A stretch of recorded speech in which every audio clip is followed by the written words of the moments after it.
Canonn Radio. We wear tinfoil so you don't have to.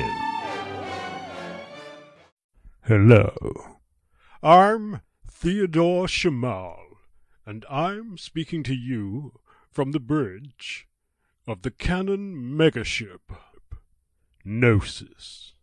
You're probably familiar with the Gnosis. She's a ship of character, of stature, of purpose and community. A ship, yes, of science. All around me is the buzz of preparation as she prepares to make the last jump to a point in accessible space before her historic leap into the unknown and permit-locked region of the Cone Zone. Several boffins, cannoneers, both fresh and veteran, even a number of counselors are here about me. And yes, I can see Dr. Arcanonn himself, even if I can't quite see him clearly enough to describe to you what he actually looks like. I can even see my CFN colleague, Larzok, apparently pulling a shift on the bridge.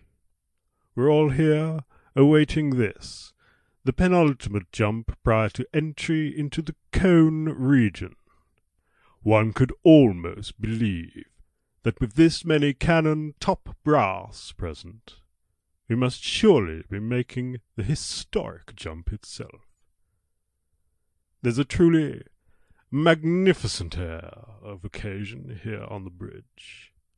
We must be getting close to jumping.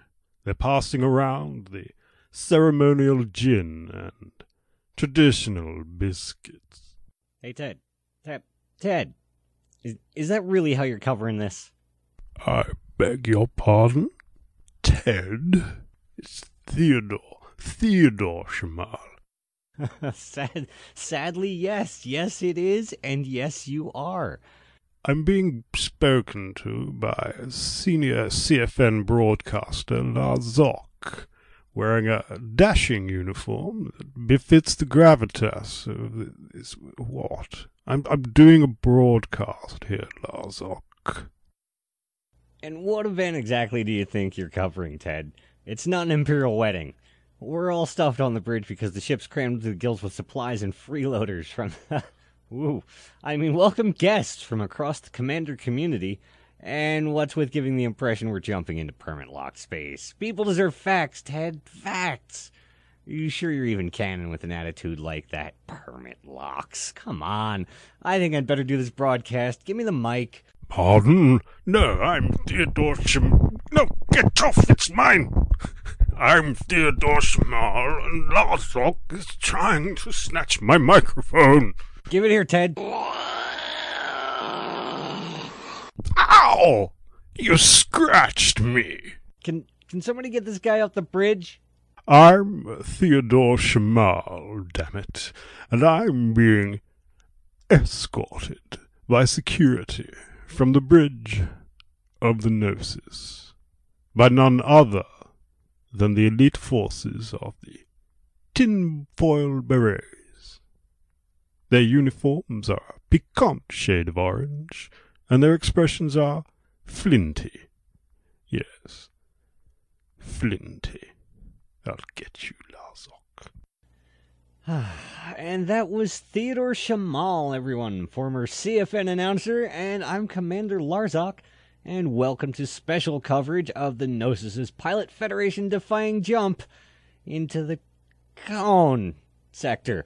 Now, what makes this sector special, as most of you know, is that it contains the Cone Nebula. This nebula sits surrounded by a massive swath of, for some unknown reason, space that is permit-locked. Now, I can only speculate the reason they never bothered to lock out the area before was, someone fell asleep or just didn't think we'd ever have an FSD that could jump 500 light years. Well, sucks to be them, huh? Our crack team of navigators and engineers have plotted us a route that totally bypasses that lockdown.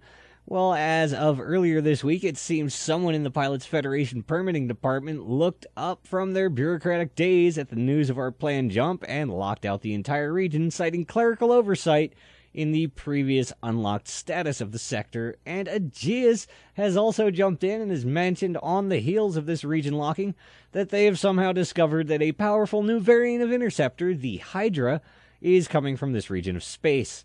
Finding these things a little too convenient for their taste, Canonn Network engineers have found a way to roll back our nav computers to the previous version and have wrapped the FTL update receiver in heavy-duty, high-grade tinfoil to prevent the new version from being downloaded. Ta-da! Canonn ingenuity once again finding a way to pry open the gooey inner bits of the mysteries of the galaxy. Even if you're all very likely to be considered galactic-scale trespassers by the authorities, and maybe even eaten by ravenous space bugs, nothing stands in the way of the hunt for more things to perform our scientific craft on. Now, a few events have been planned prior to the lockout hitting everyone's nav computers. As of now, we have no information on whether those events are still planned, such as the Full Sector Mapping Project or the EDRP Cone Race. Those of you who remain with the Gnosis for the jump despite this news will have to figure out what all you'd like to do with yourselves once you get there. I'd highly recommend you pack your axe weapons in your carry-on and be ready for an eventful trip. And now everyone, our illustrious founding madman would like to address you all, and I have a ship to get to. Good luck in the cone. May Space Cat's whiskers guide your paws in the darkness. And I'm out.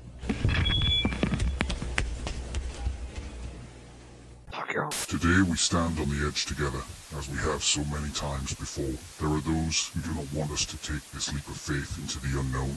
There are those whose reasons remain a mystery, and yet expect us to blindly obey their restrictions. By being aboard the Gnosis today, I can only presume that all of you have chosen to defy the boundaries placed upon us, unless you've experienced an extremely ill-timed ship breakdown. Anyway, I would like to take this opportunity to thank you all, Gnosis crew, cannoneers, explorers, traders, miners, mercs, pirates, and ill-advised tourists, for joining us on this voyage, wherever it may lead. Dr. Arcanonn out.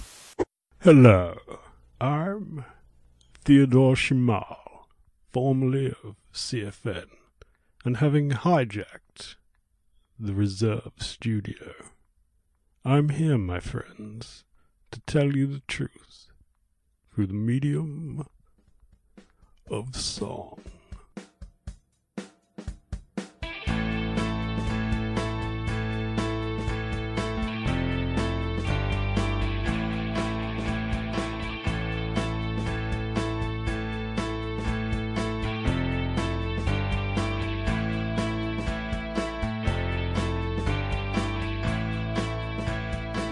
There's no such person as Dr. Arcanonn, he just doesn't exist.